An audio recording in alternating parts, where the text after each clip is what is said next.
जहाँ तक समझ आता है, अगर ईमानदारी से तुम समझने लगता है तो लगता है कि प्रकृति में बाकी जो हिस्से हैं प्रकृति के, वो परेशानी में है, किस कारण है वो अलग अलग बात है। लेकिन हम अपनी तरफ से एज अ इंसान परेशानियां पैदा करना बंद कर देते हैं, कम से कम कर देते हैं।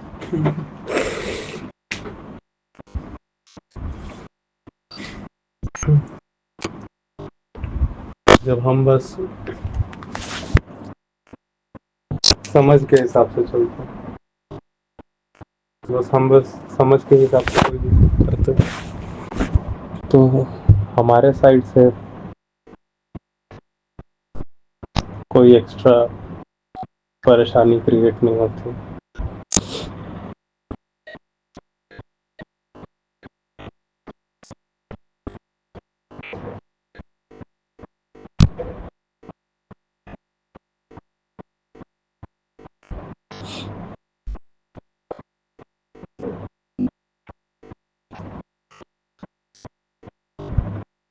वरना तुम अगर एक एक जानवर के हिसाब से अगर देख रहा है, फॉर एग्जाम्पल अगर तुम एक जानवर को देखेगा तो तुम बस इस वजह से नहीं सब तो हर समय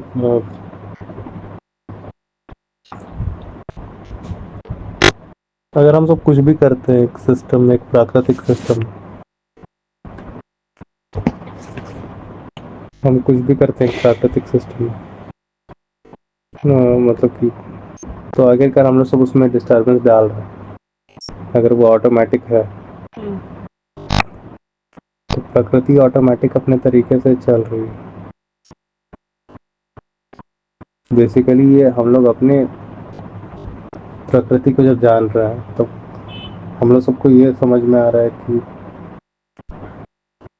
इंसान को नॉलेज के हिसाब से चलना है, जानने के हिसाब से चलना है, तब वो ऑटोमेटिक बेस्ट काम करता है अपने एनवायरनमेंट के हिसाब से भी, अपने अपने एनवायरनमेंट के लिए भी बेस्ट काम तब करता है जब वो अपने नेचुरल तरीके से जीता है।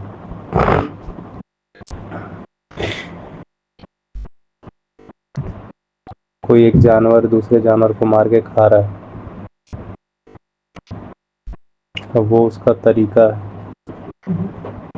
अगर तुम अगर तुम वो प्रजाति हो, अगर तुम वो जानवर हो जो कि ऑब्जर्वेशन के हिसाब से जीता है, और अगर तुम ऑब्जर्व ये नहीं कर रहे हो तो फिर तुम ऐसा कर दोगे कि हाँ नहीं नहीं नहीं नहीं, वो जानवर किसी दूसरे जानवर को मार के नहीं खाए, जो मार के ही खाता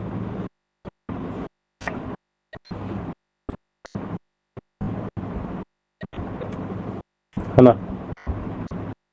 हाँ, हालांकि ऐसा हो सकता है कि तुम्हारे सामने जब कोई एक जानवर दूसरे जानवर को मार के खा रहा है तो तुमको जो जिसको मारा जा रहा है उसका दर्द मिल रहा है, तो कम से कम जब तक तुम वहां पर हो तब तक उस जानवर को बचा लो, वो अलग बात है। तुम जब तक वहां पर थे तो तुमने उस जानवर को बचा लिया।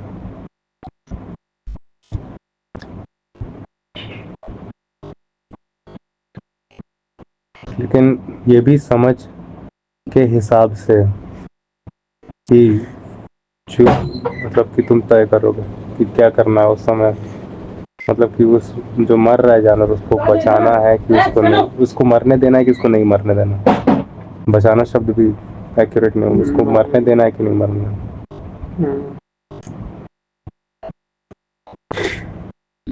क्योंकि इंसान एक समझ के हिसाब से चलने वाला जानवर है ना, तो वो हमेशा ऑब्जर्व करेगा चीज़ों को, जानेगा हालात को, तो उस हिसाब से वो ऑब्जर्व करेगा कि हाँ इस जानवर को मरने देना है या फिर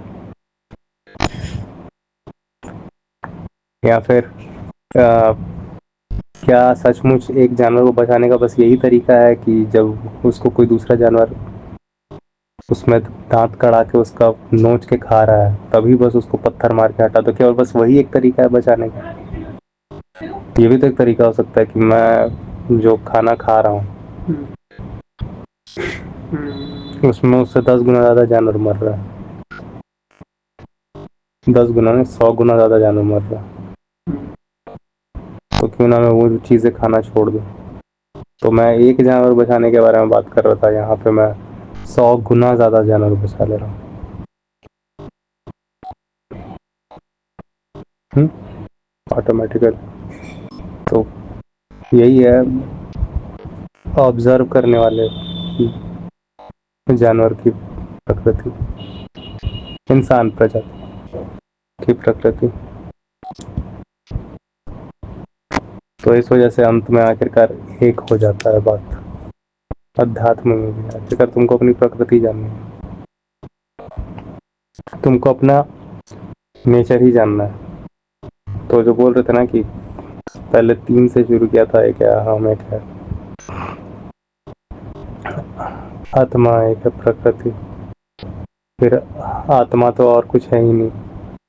अहम का मिटने का नाम ही आत्मा है, तो आत्मा हट गया तो आखिरकार बचा अहम और प्रकृति। लेकिन अहम भी जो है वो भी इसी वजह से है क्योंकि अल्टीमेटली 2 से भी तुम शुरू कर सकता है, एक है मैं, एक है प्रकृति। लेकिन असलियत में तुम भी जो हो वो भी असली प्रकृति नहीं है, असलियत में सिर्फ प्रकृति है। तो अल्टीमेटली तुमको अपने प्रकृति के हिसाब से काम करना है। बस इतना ही है अध्यात्म।